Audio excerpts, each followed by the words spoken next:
I already know. The CEO has got to move your damn fingernails out the way. And if you're going to be putting your fingernails in the bed, at least put the one that's painted well. We ratchet, but we ain't that damn ratchet. Yeah, I gotta take off this file. Shh. It's your girl, sometimes your boy, Charlotte Carolina, and I'm back in this bitch with another one of these boring videos. I know this is boring, but you know, my followers in the religion of loving Charlotte have to learn different things. Sometimes we can't just be all about the tea and shit. We gotta know about what's going on in the world and making our new plans of illuminating and Illuminati-izing. You like that word, don't you? Yeah. Say it. Illuminizing. No, Illuminati-izing. You gotta get the whole word in there. Illuminati-izing. Exactly. So doing that, we had to learn these things. So hit that button.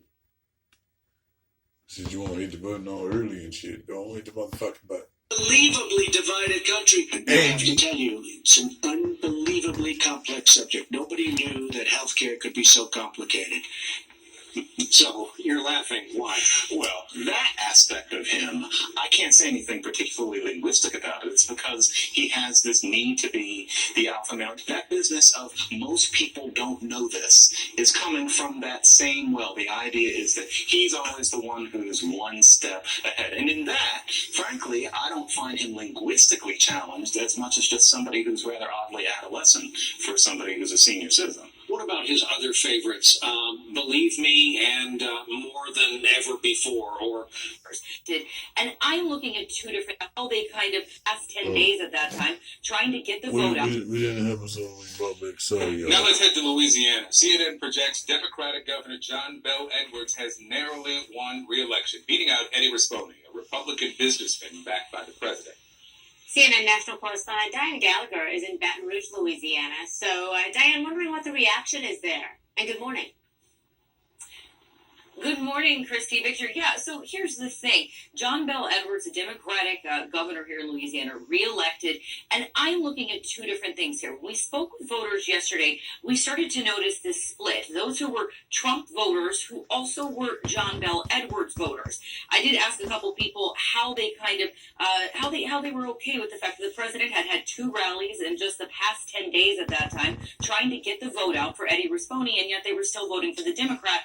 They simply said that Trump was wrong about Louisiana in that case. They still plan to vote for him in 2020, but he wasn't right in this case. Also, it's turnout. When you look at parishes, you look at New Orleans, the turnout just from the initial October primary until yesterday soared in places like New Orleans. The African-American vote, heavily African-American cities, started to increase in that area. So perhaps Donald Trump's visits to Louisiana may have impacted the vote in a way that he didn't expect. And Edwards alluded to something like that in his victory speech. Our shared love for Louisiana is always more important than the partisan differences that sometimes divide us. And as for the president, God bless his heart.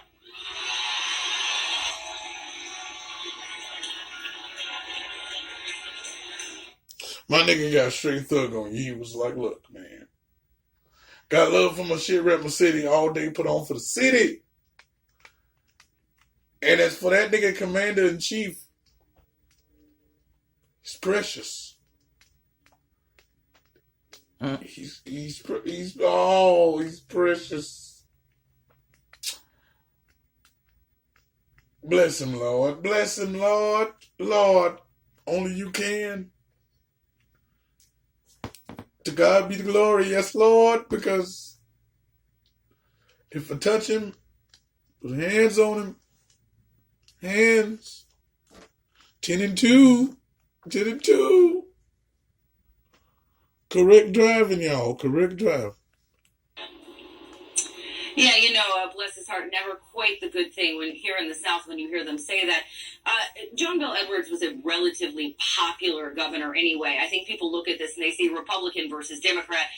He is a very conservative Democrat, and a lot of the voters here did allude to the fact that he is, in their words, pro-gun, his views on abortion, and the fact that they believe that he's been working on getting the state's finances in order after the Jindal administration.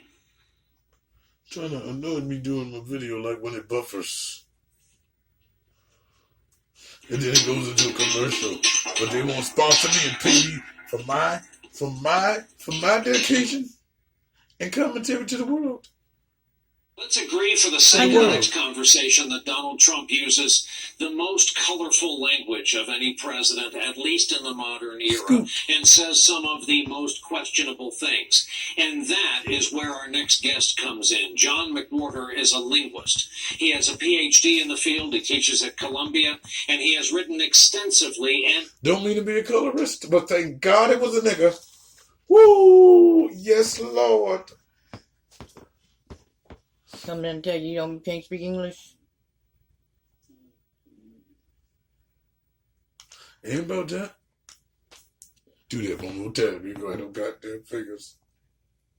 It sounds like fingers on a chalkboard. Don't do that. She crazy as hell, y'all.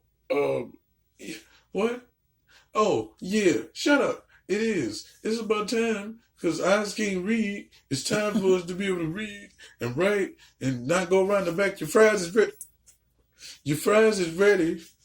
Do you need rendering? Your fries is ready. Your fries is ready. Going around back. Don't count them. Massa gonna whoop us. So now that we linguistic niggas now, we need to talk our shit. Go ahead, smooth nigga. Eddie was a brown colored cinnamon nigga. He was old like beige, cute little nigga. Make me feel proud to be a Negro. Shit, for once. He get up here and say shit that we don't even understand. Now he had to get the nigga to say some ignorant shit, y'all. Still nice with it. Watch this. Bomb. President. CNN national correspondent Diane Gallagher is in Baton Rouge, Louisiana. A Republican businessman. Don't worry about Democratic Governor John Bel. my mother. CNN national correspondent Diane, wondering what the reaction is there. Victor, yeah, so here's the thing. John Bel Edwards, a Democrat... Stop it. Hold on, y'all. How the hell we get there? Oh, I'm in the wrong damn trash. I'm in my damn trash, y'all.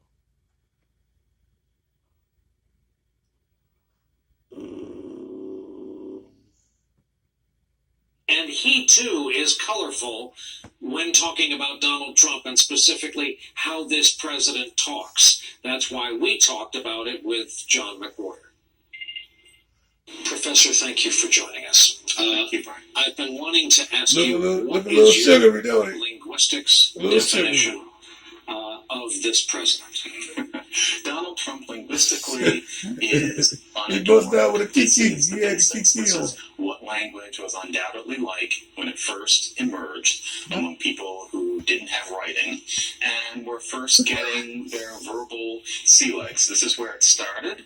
And so in that way, as in so many others, Donald Trump is an original. That would mean that education and schooling has had no effect on his use of language. He's quick to remind us that he went to the best schools. And he learned nothing in them. He speaks like someone who paid no attention to one of the goals of education, which is to refine our natural inborn proclivities of speech, which are great for casual circumstances. But he uses those same ways of speaking in what most of us used to consider formal and important circumstances. I think in your line of work they call it a tag. When something is added to the end of the traditional sentence. So often he will tag a sentence with believe me, an enforcer, something he thought was lacking in the original sentence.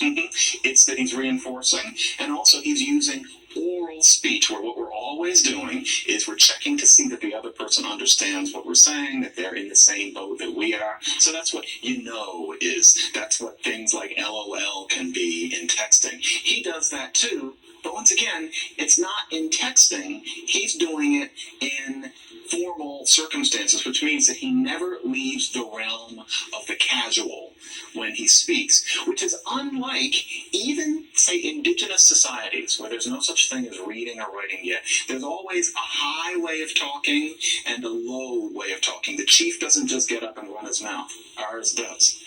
There's a friend of our broadcast, Eli Stokols, who works for the Wall Street Journal, who has covered him now for some time, and says about Donald Trump there are visual and audio tells that he peppers his speech with, where if you know what's coming, you know what's coming. I want to run a montage of a Trump phrase, people don't know.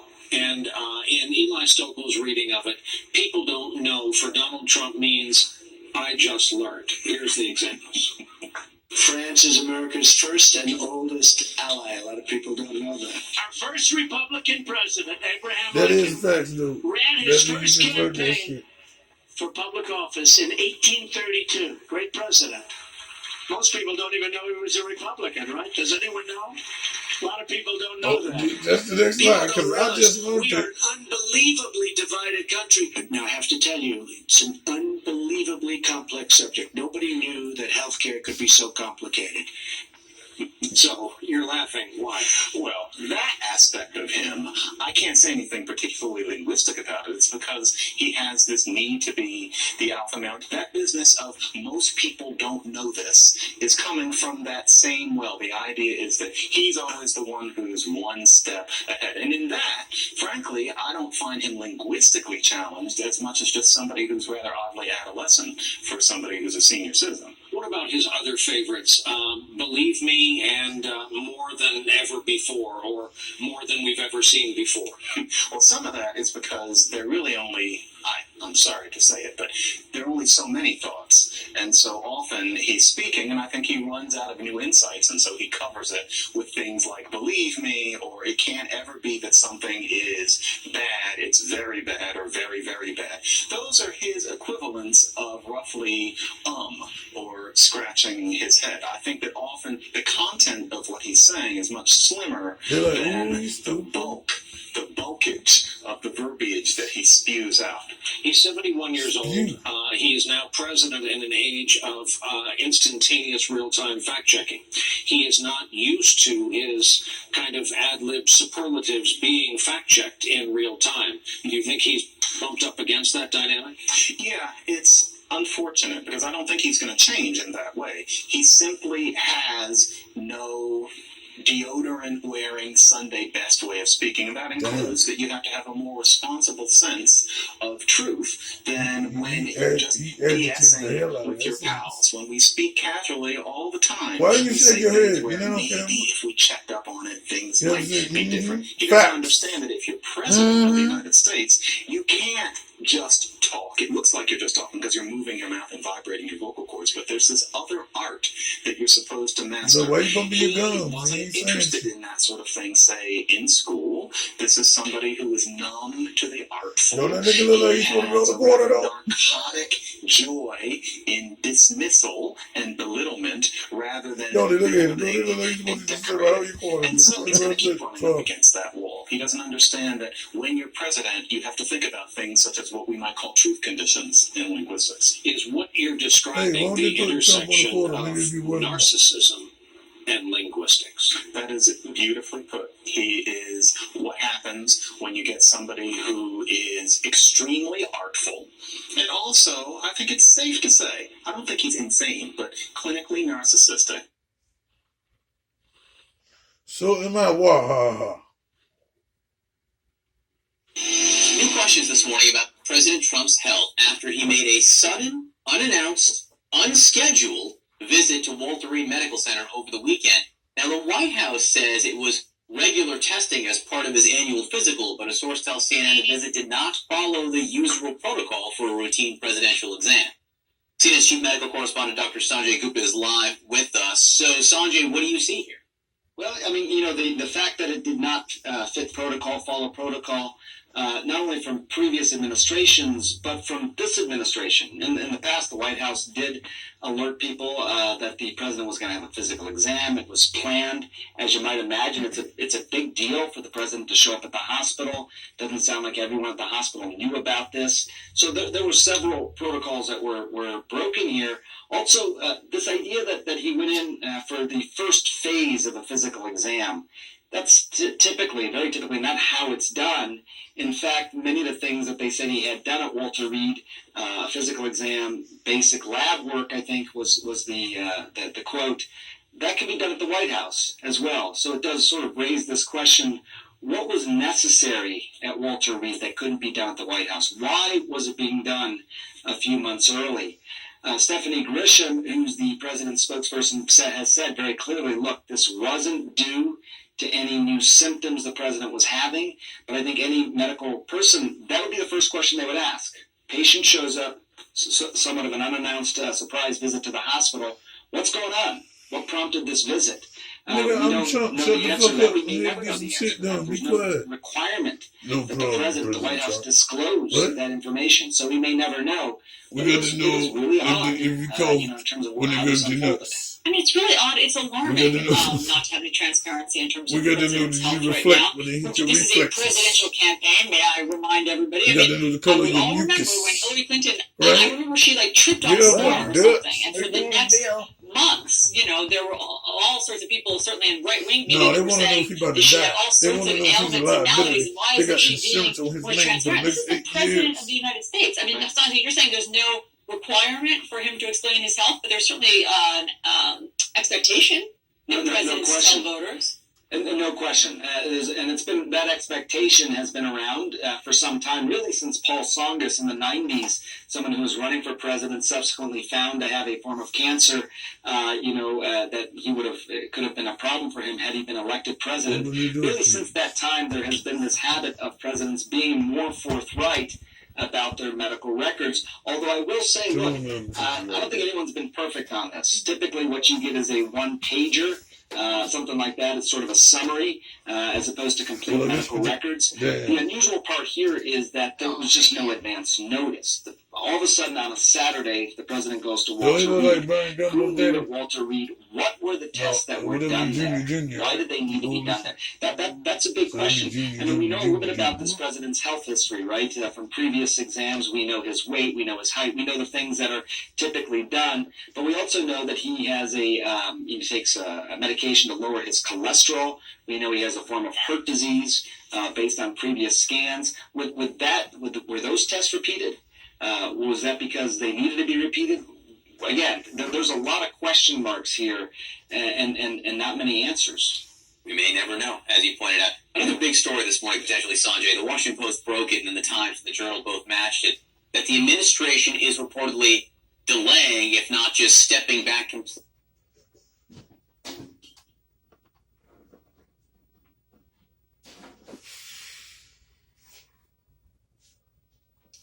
All right, now we're going to go overseas one time. Where the city's Polytechnic University has become a major flashpoint in the ongoing protests. Hundreds are trapped inside as police crack down on the campus using tear gas and water cannons. So Remy Inocencio is in Hong Kong, just outside of the university, with more.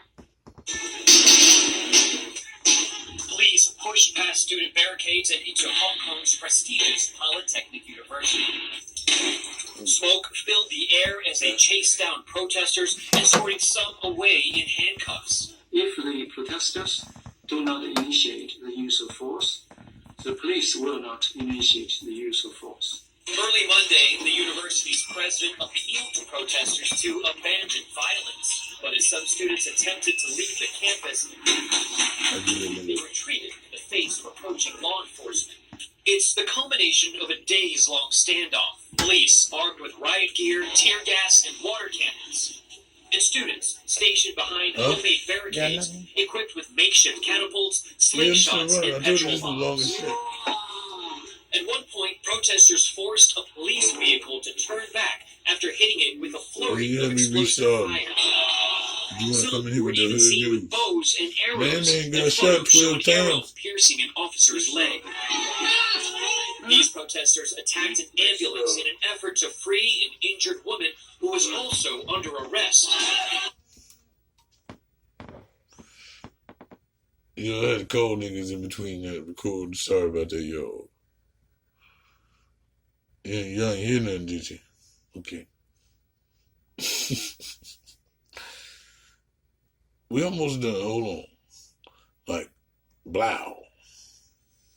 Now to Hong Kong, where the city's Polytechnic University has become a major flashpoint in the ongoing protests. Hundreds are trapped inside as police crack down on the campus using tear gas and water cannons. So Remy Inocencio is in Hong Kong, just outside of the university, with more. Police pushed past student barricades and into Hong Kong's prestigious Polytechnic University. Smoke filled the air as they chased down protesters, escorting some away in handcuffs. If the protesters do not initiate the use of force, the police will not initiate the use of force. Early Monday, the university's president appealed to protesters to abandon violence. But as some Like, students comment, attempted subscribe. to leave You know the what to do campus, with the video. Go watch another one. in the face of approaching law enforcement. It's the culmination of a days-long standoff. Police armed with riot gear, tear gas, and water cannons. And students stationed behind homemade barricades, equipped with makeshift catapults, slingshots, and petrol bombs. At one point, protesters forced a police vehicle to turn back after hitting it with a flurry of explosive fire. Some were even seen with bows and arrows, and photos show an arrow piercing an officer's leg. These protesters attacked an ambulance in an effort to free an injured woman who was also under arrest. And this protester, identified only as Matthew, said, "I do want to leave, but I won't, because there are still a lot of people here, and it is not safe."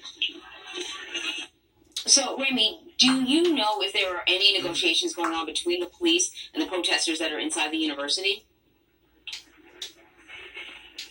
Emery, right now, we don't know that at all. In fact, what we're seeing really is this chasm, really a physical chasm of this main artery right between where we're standing, where the police are above us, actually looking over us right now, and on the bridge right here, with 400 or 500 anti-government demonstrators, we believe, are behind us. Looking ahead, we're still not sure if anything's going to happen. Both sides have said that they need to come to start talking, but neither side continues over the past 6 months has ever tried to find some kind of common ground. And there's an election scheduled for this Sunday in Hong Kong. What's that about? Yeah, so that is with regards to the local district council elections. Now, just in the past few minutes, actually, we got some breaking news saying that the government says that these elections have a reduced chance of actually happening this Sunday, and that definitely will cause more chaos if those elections are called off. The reason for this is because it's widely expected that anti-government legislators, or rather pro-government, pro-democracy legislators, are expected to win in a landslide vote. So if there's any effort to try to stymie this, try to put the kibosh on these elections, you can bet that more people will be hitting the streets. And police held a press conference earlier today. So if people are watching, they can see it's later in the evening where you are. It's 8 o'clock. Did we learn anything new from the press conference?